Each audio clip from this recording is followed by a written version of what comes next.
I just think, again, there's just people trolling and hating because they're not in that position. Because if you're in that position, I'm pretty sure, and you knew that you can get paid that much, I'm pretty sure people will be like, oh no, I want to get paid this much and I demand this much. I mean, in general, like right now, just being a human being and being a person in the United States, we're each, in California, we're like, you know what?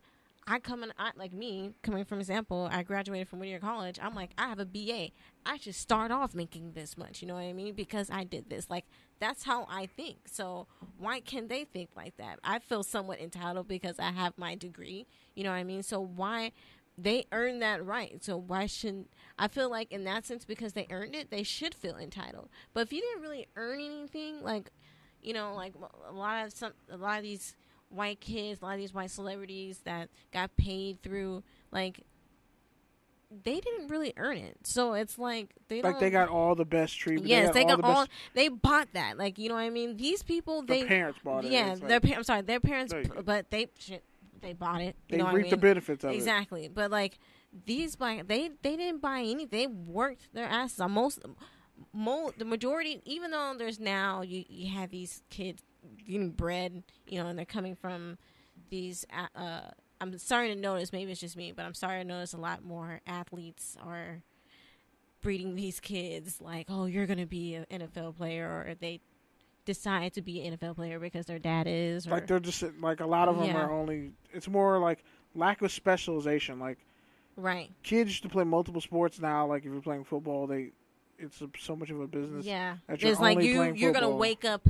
And you're going to wake up and think about football. You're going to breathe, eat football. Like, that's how these kids look like. And in each sport, I'm noticing, now I'm paying attention to sports more, but I've noticed throughout the years now, like, the past 10 years, it's like, yo, like, these kids, you can tell as soon as they started to walk and talk, all they're doing is, you know, football drills and stuff. So that's all they know. And these are, like, some straight up football kids. So compared to like 10 years ago, maybe not a lot of people had that access. And it's cool that people that have access to it, but still it goes back to that whole entitled thing. Like, if they worked hard to it and they didn't buy their way through it, then they deserve it. They are entitled to it, but don't act entitled when you didn't earn, when there is no earning and working hard behind it. And even then, you know, earning, that word earning now, it's like kind of hard to define, but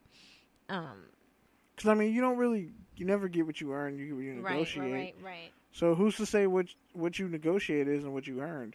And if you look at the NFL draft coming up, people got pissed at Roquan Smith for taking so long and holding out, but when he signed his deal, he made sure, like, oh, if I get suspended or I get fined for a late hit, you can't take that out. You have to pay me my money, and the team covers it or whatever.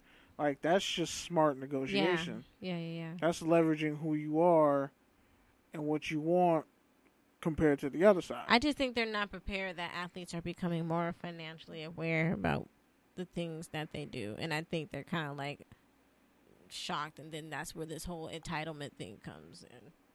You know? Because I mean, if you look at a guy, to take it back to Nip, dude wasn't entitled. He worked and was smart and figured out how to be business minded. Mm-hmm. And some people might say it's out there, like, he was against gentrification. He was against, people, all these businesses coming in and buying up all the property and kicking everybody out. Mm-hmm. People are already getting their rent doubled and tripled in California. Like, they're forcing people out, in particular blacks and Latinos, out in huge numbers with just the rent spikes. And it's like, the people coming in are probably going to be mad entitled because they're like, well, I can afford this. Yeah. But it's like, you didn't make this neighborhood.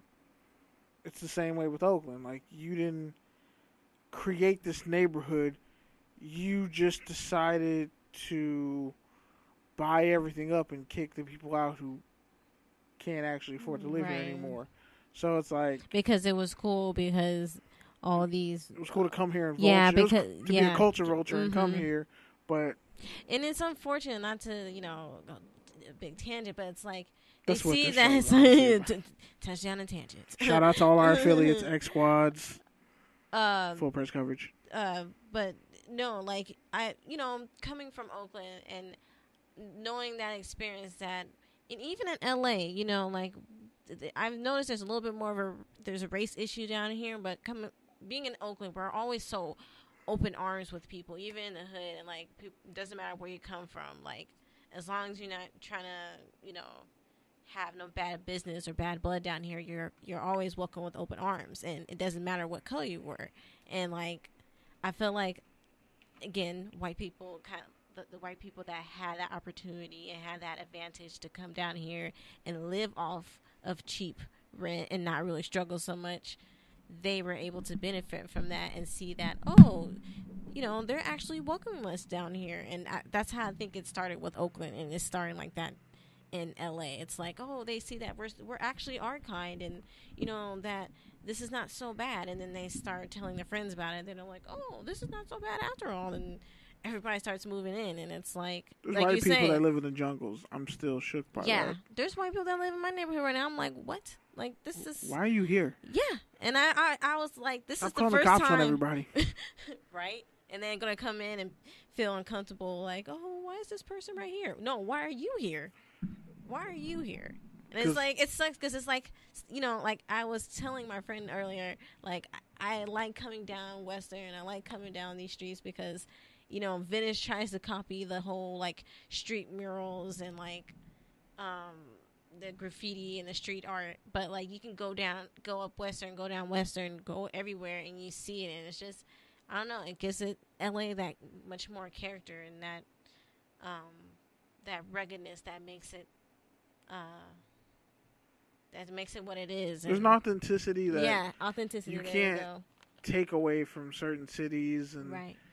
Certain people and certain players, and I think that's where, like, the line between entitlement and, like, being justified and feeling that what you created, like, feel like feeling like you're owed something, compared to, like, having a real nasty sense of entitlement. I think Antonio Brown is kind of, I would say he's twerking on that line. I can't believe I just said that, but yeah. He's twerking a fine line between, like, entitlement and, like, righteous indignation. Because it's like, okay, dude, we get it. You're a 6th-round pick. This, that, and the third. One of the greatest players in Steelers history. And it was a bad exit, but it's like, you got to eventually turn the page. Like, that relationship is old and gone. I'm pretty sure, like, you don't want to sit around and talk about your ex all day. Like, no one wants to hear that. You don't want to sit around and people want to hear you trash your ex all day. Makes you look miserable. Makes you look weak. It makes you look like, do you still want them? You like, have something that you're holding on to. Like, what is it, bro? Yeah, and it's gross. But, whatever. That was like a touchdowns in therapy. Yeah.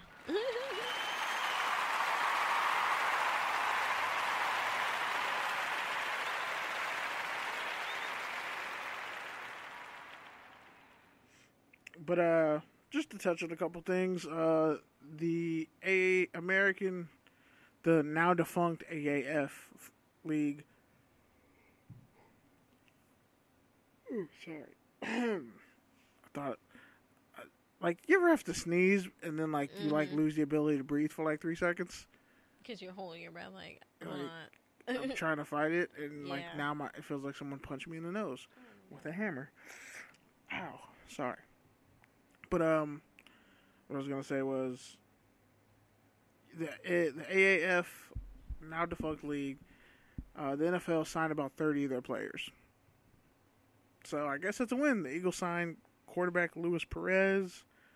Jaron Elliott got signed. He led the league with 7.5 sacks. So it's good that some of those guys are getting picked up by NFL teams. Really going to be interesting to see what happens with the XFL and if they end up going the same route. Because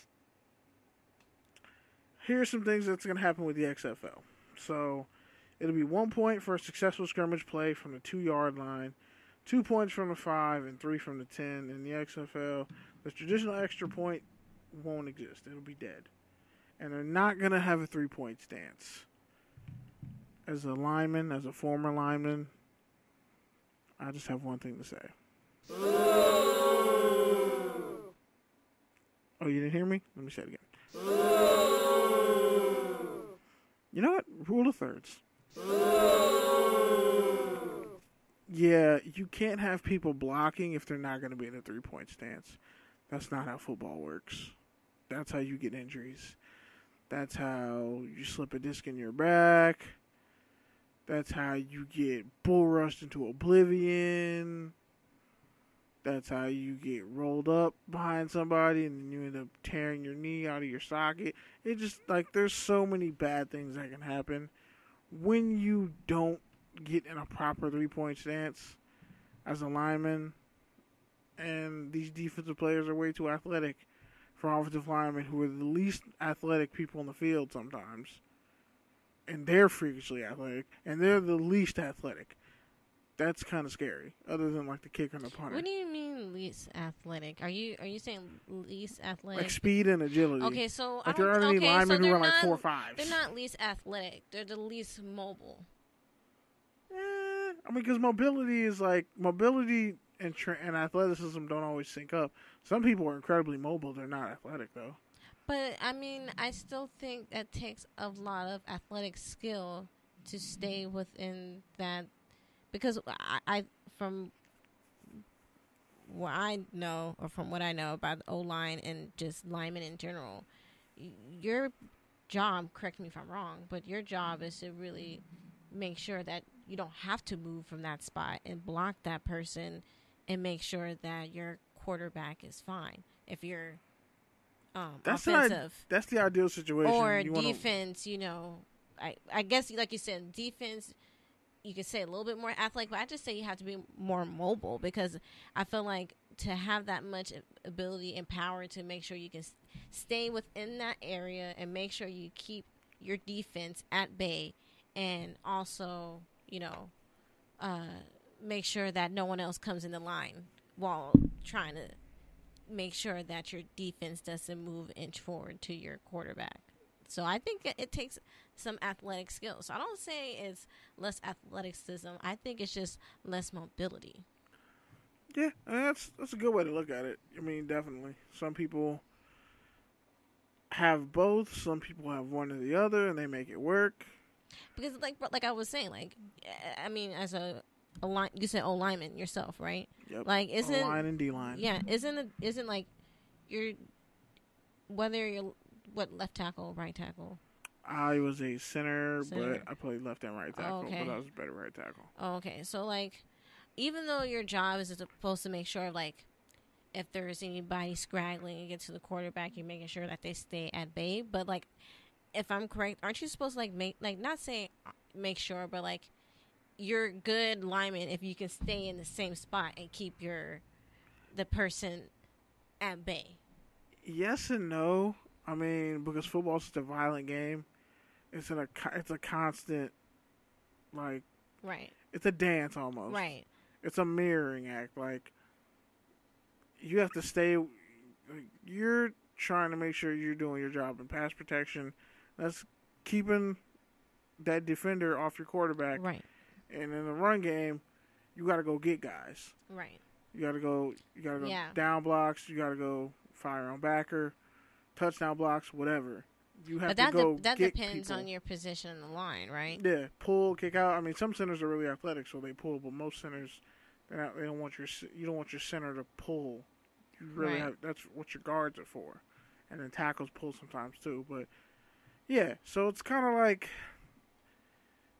it's rare that people stay in the same spot when you're rushing the passer or in your pass blocking.